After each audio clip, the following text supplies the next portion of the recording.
Pardon? What are you filming? Would you mind identifying yourself first, please? Sorry? Could you identify yourself first, please? I'm a police officer. Yep, and what's your shoulder number, please?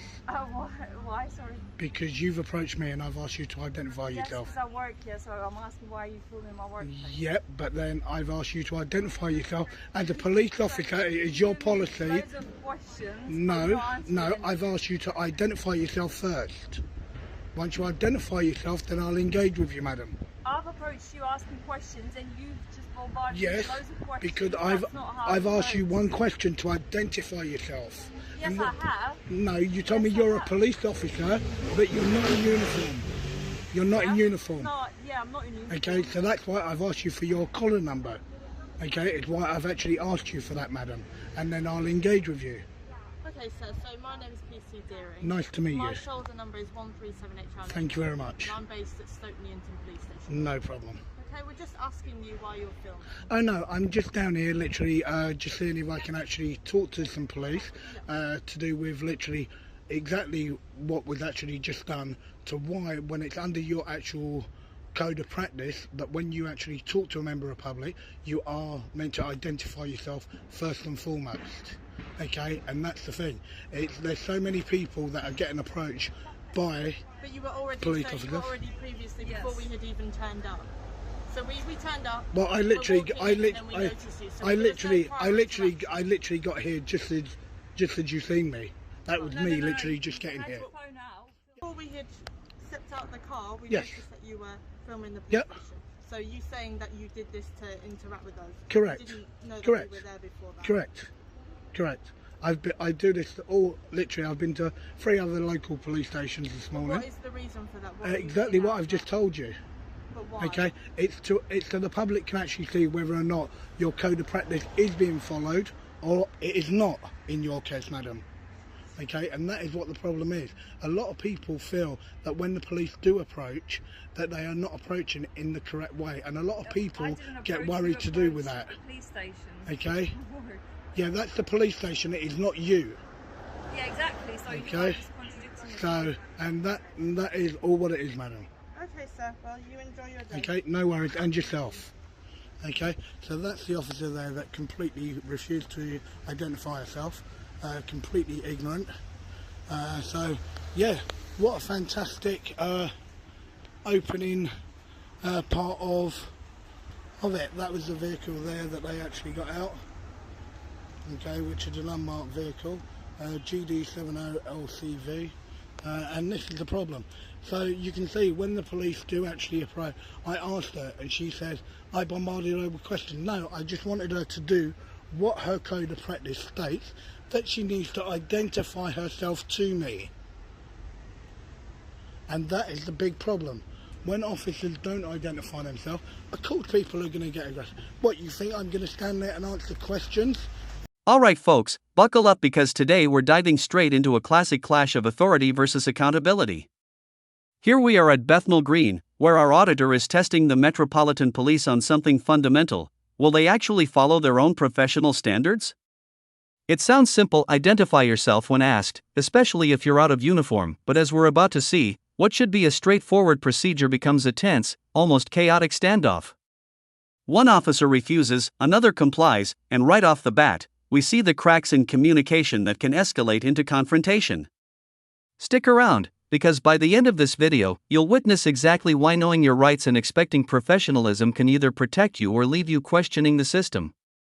Asterisk. Okay, and she was fine. The other officer, complete and utterly out of order.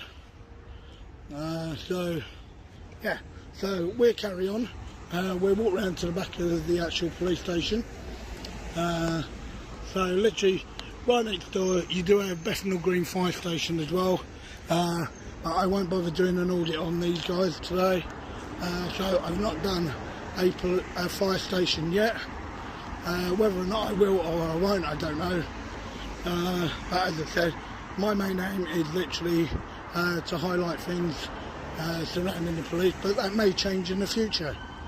So, as I said, I would literally just carry on and see whether or not there's any more engagement.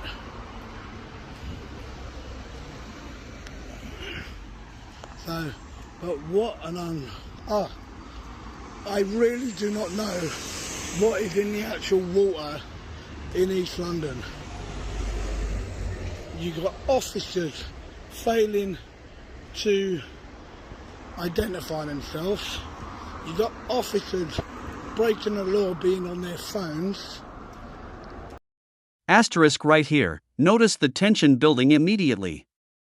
Our auditor politely asks the officer to identify herself, which is basic protocol under the police code of practice. But instead of simply giving a shoulder number, the officer deflects and questions why it's needed. Watch closely, this is textbook friction. One simple request, met with resistance, instantly shifts the dynamic from calm inquiry to passive confrontation. And it's important, this isn't just bureaucratic nitpicking. When officers refuse to identify themselves, it undermines public trust and makes people defensive. Ask yourself, how would you react if a police officer approached you and refused to give their details? Yep, if you can identify yourself for me, please, though, that'd be much appreciated. Metropolitan Police. No worries. Nice to meet you. Okay, good morning as well, sir. Morning. How are you? Not too bad. Excellent. Is there something we can help you with? Well, yeah, exactly what I basically wanted you to do is exactly what got done, because at this moment in time there's a great big survey going around to do with how the Metropolitan Police actually approach people and the way that people then actually ask them to identify themselves. And at this moment in time they believe that roughly around about 65% fail to identify themselves correctly. Oh, right, okay. Yeah, which is a really, really hefty number. Okay, now for what you just done just now was absolutely perfect. I asked you to identify yourself and it was bang on. Oh, well, thank you, sir. Okay, Appreciate it. so for that I do really appreciate it. No worries, sir. The only reason why I can't see you here today, Yep. because obviously you're pointing a camera, obviously with terrorism around at the minute, it does get Okay, do you suspect me of being a terrorist? Didn't say that. The only reason why I'm saying is, if it looks a bit suspicious, if you're standing there filming a police station, Yep. by all means you have all right to do so. However, don't be surprised if when one No, does come no, to you, as I said, and I welcome that engagement, sir, exactly as you did, and I welcome that engagement. If you didn't do it, you wouldn't be doing your job. Not at all. Okay, and I do appreciate that. Okay. Okay.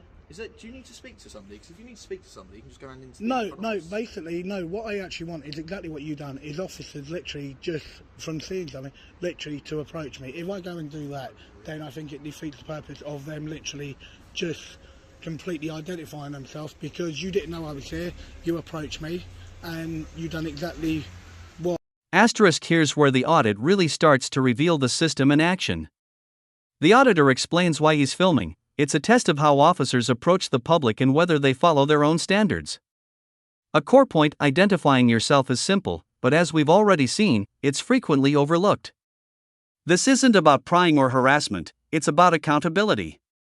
Notice the split, some officers comply, others don't. And this small moment foreshadows how subjective interactions can become. Professionalism isn't optional here, it's the first line in building trust and reducing confrontation. Keep this in mind as we move forward, because the stakes will only get higher. Asterisk. And I did have one really aggressive officer that completely failed to identify herself in plain clothes, which was really, really quite shocking. But then there was another officer next to her that done exactly as she should do. And she was absolutely bang on, but then the other one wasn't. And so when you look at that now, okay, at the moment I've spoken to 3 officers. I've only been here about 10 minutes, if that. So when you look at those 3 officers, I've got 2 that have identified and 1 that has not. Okay, that's fine, sir. Well, what we're going to do then, obviously I've just reminded you, obviously just be a bit cautious. That's fine, sir. We're going to go inside. Not a problem. All right? Okay, have a lovely day and take care. All right, take care. The only thing I would ask, as my colleague has said, is obviously this is in constant use. Yep, I will Sometimes make they sure come I'm out the blue way. lights Not a and problem. colours, That's so perfectly stick fine. to the pavement. That's perfectly fine, sir. Cheers, mate. Okay, have a good day. Take care, sir. Okay, so that was absolutely incredible. What an absolutely massive turnaround. Okay, now you had the other officer that didn't engage with me and he stayed away. Okay, but then the other one did come up to me and literally exactly what I asked him to do by identifying himself, and he did. And this is also the big problem, is how many... Asterisk boom, here's where the drama hits peak intensity. The officer outright refuses to identify herself, claiming she's been bombarded with questions. But if you rewind, all that was asked was her name and shoulder number. This is classic overreaction, and it's exactly what audits like this aim to expose.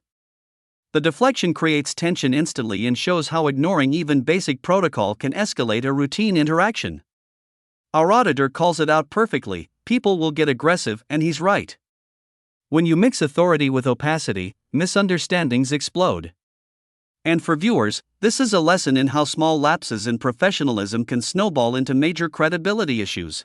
You can't sit here filming people coming in and out of the Why police can I station. not, sir? I'm doing a perfectly legal activity. No, what you're doing is surveilling a police station. No, it's a terrorism please. offence. So are you calling me a terrorist, sir? No, what I'm saying is, if you carry on doing this and carry on acting this behaviour, Okay. gathering information Okay, about first of all, police sir, cars hang on. coming First in of all, and out sir, of the can you police stop station. pointing at me, please?